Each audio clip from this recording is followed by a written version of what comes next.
Hi, hello. இன்னைக்கு நம்ம ரொம்பவுமே இன்ட்ரெஸ்டிங்கான உங்களோட லவ் லைஃப்ல என்ன விஷயங்கள் நடக்குது, என்ன விஷயம் நடந்துச்சு, என்ன விஷயம் நடக்க போகுது அப்படிங்கறத ரொம்ப டெப்தா பார்க்க போறோம். ஸோ என் எனர்ஜியோட முதல்ல கனெக்ட் ஆகிறதுக்கு சப்ஸ்கிரைப் ஃபாலோ பண்ணுங்க. எந்த அளவுக்கு ஷேர் பண்றீங்களோ அந்த அளவுக்கு உங்களுக்கு பாசிட்டிவ் எனர்ஜியும் கிளைம் ஆகும். ஸோ நான் இன்னைக்கு 2 ஃபோட்டோஸ் உங்களுக்கு காட்டுறேன். அந்த ஃபோட்டோஸ நான் ஸ்க்ரீன்லயும் போடுறேன். ஃபர்ஸ்ட் நான் உங்களுக்கு மொபைல்ல காட்டுறேன். முதல்ல இந்த ராதாகிருஷ்ணா ஒருத்தவங்க. இதுல ஒருத்தவங்களையோ அல்லது இவங்களையோ சூஸ் பண்ணிக்கோங்க. இது பைல் நம்பர் 1 அண்ட் இது பைல் நம்பர் 2. ஸோ சூஸ் பண்ணியாச்சா? ஸோ இப்போ பைல் நம்பர் 1, அதாவது ப்ளூ கலர் ராதாகிருஷ்ணா அவங்கள சூஸ் பண்ணியிருந்தீங்க அப்படின்னா உங்களோட லவ் லைஃப்ல என்னென்ன நடந்துச்சு, என்ன நடக்கிறதுக்கான வாய்ப்பு இருக்கு அப்படின்னு நம்ம பார்க்கலாம். மறக்காம கமெண்ட்ல ராதே ராதே அல்லது ஓம் கிருஷ்ணாய நமக அல்லது ஓம் ராதா கிருஷ்ணாய நமகன் போடுங்க. ஸோ ப்ளூ கலர் ராதா கிருஷ்ணாவை சூஸ் பண்ணவங்களுக்கு ஓகே ஓகே ஓகே. ஸோ இப்போ பிங்க் கலர் ராதா கிருஷ்ணா அவங்கள சூஸ் பண்ணவங்களுக்கு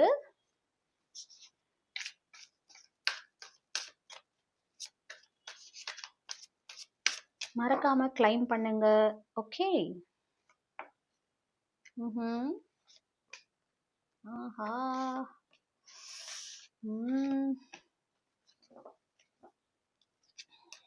okay. So blue colour Radhakrishna அதை சூஸ் பண்ணியிருந்தீங்க அப்படின்னா உங்ககிட்ட பாஸ்ட்ல உங்களோட பார்ட்னர் ரொம்பவுமே உங்கள்கிட்ட கொஞ்சம் ரூடா நடந்துக்கிட்டாங்க, உங்களை ரொம்பவுமே கஷ்டப்படுத்திட்டாங்க. மேபி ஒரு தேர்ட் பர்சன் இன்வால்மெண்ட்னால உங்களை ரொம்பவுமே அவமானப்படுத்தியிருக்கலாம் அல்லது உங்களை செகண்ட் சாய்ஸா யூஸ் பண்ணியிருக்கலாம். இப்போ அந்த பர்சன் உங்களை பத்தி புரிஞ்சுக்கிட்டு உங்கள்கிட்ட மன்னிப்பு கேட்கணும், உங்கள்கிட்ட ரிட்டர்ன் ஆகணும், நீங்க ஏத்துக்கணும் அப்படின்னு ரொம்பவுமே ப்ரேயர் பண்றாங்க, ரொம்பவுமே manifest பண்றாங்க அந்த பர்சன்.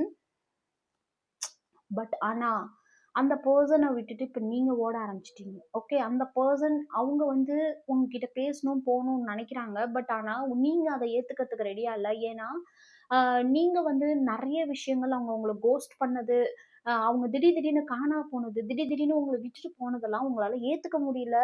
பட் ஆனா இதே விஷயம் உங்களுக்கு ரிப்பீட் ஆயிட்டே இருக்கு உங்களோட லவ் லைஃப்ல.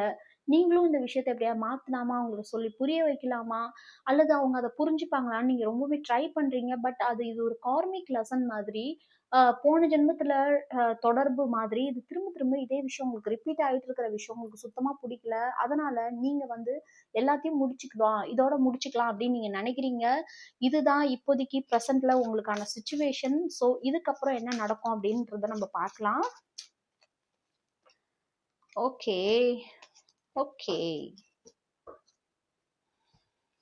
ஸோ நீங்க இந்த மாதிரி அவங்கள விட்டுட்டு போற விஷயம் அவங்க வந்து ரொம்பவுமே வேதனைப்படுறாங்க. அவங்க மனசுக்குள்ள ஒரு எரிமலை மாதிரி வெடிக்குது. இதுவே அவங்களுக்கு ரொம்பவுமே காயப்படுத்துது, ரொம்பவே கஷ்டப்படுத்துது. உங்களோட சைலன்ஸ், உங்களோட நீங்க பேசாம இருக்கிற விஷயங்கள், நீங்க வந்து ஒரு இறுகி போன மனசோட அவங்கள்ட்ட இருக்கிறத அவங்களால தாங்கிக்க முடியல. நீங்க ரிஜெக்ட் பண்ற விஷயம் அவங்களால தாங்கிக்க முடியல. அதனால அவங்க டெஃபினட்டா உங்ககிட்ட வரணும், உங்கள்ட்ட மன்னிப்பு கேட்கணும்னு ப்ரேயர் பண்றாங்க. டெஃபினட்டா அவங்க வரவும் போறாங்க. ரொம்பவுமே நொந்து போயிருக்காங்க. ஸோ நீங்க முடிவு பண்ணிக்கோங்க உங்களுக்கு என்ன வேணும்னு.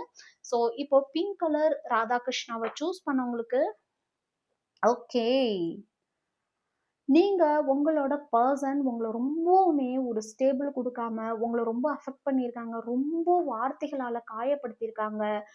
மேபி அவங்க ஃபேமிலி சுச்சுவேஷன், மேபி அவங்களோட தேர்ட் பார்ட்டி சுச்சுவேஷன், இதனால உங்களை வார்த்தைகளாலே கொன்னு இருக்காங்க. இதனால நீங்க இப்ப இருக்கிற சுச்சுவேஷன் ரொம்பவுமே எனக்கு அது பிடிக்கல, என்னை ரொம்ப காயப்படுத்திருச்சு, என்னை ரொம்ப அஃபெக்ட் பண்ணிடுச்சு அப்படின்னு நீங்க ரொம்ப நினைக்கிறீங்க.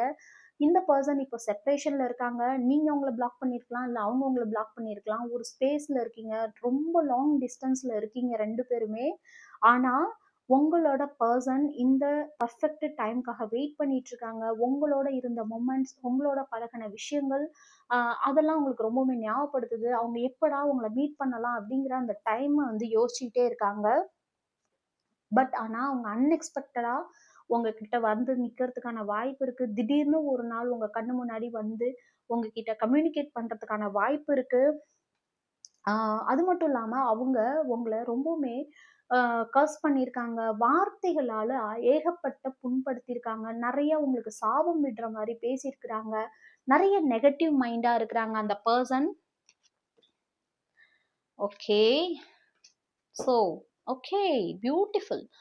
ஸோ நீங்க வந்து இந்த பர்சனை லெட் கோ பண்ணிடுங்க அப்படின்னு யூனிவர்ஸ் சொல்றாங்க. பிகாஸ் இந்த பர்சனை நீங்க லெட் கோ பண்ணும்போது தான் உங்களுக்கு ஒரு new person, new love create ஆகும் அப்படின்னு சொல்றாங்க. உங்களுக்கு அதுக்கான கிளாரிட்டியும் கிடைக்க போகுது. அந்த நியூ பர்சன் கிட்ட இருந்து உங்களுக்கு மேபி ஒரு ஹானஸ்டான, ஒரு இன்டென்ஷனான, ஒரு ரொம்ப அழகான ஒரு கான்வர்சேஷன் உங்க 2 பேருக்கும் ஏற்படுறதுக்கான வாய்ப்பு இருக்கு. ஸோ நீங்க ஹோப்லெஸ்ஸா இருக்கிற இந்த டைம்ல அந்த நியூ பர்சன் உங்களுக்கு ரொம்பவே ஹோப் குடுத்து உங்கள ரொம்ப அழகா பாத்துக்க போறாங்க. ரொம்ப பியூட்டிஃபுல்லான எனர்ஜி. ஸோ மறக்காம கிளைம் பண்ணுங்க, சப்ஸ்கிரைப் பண்ணுங்க. இந்த எனர்ஜியோட கனெக்ட் பண்ணுங்க. ஓகே.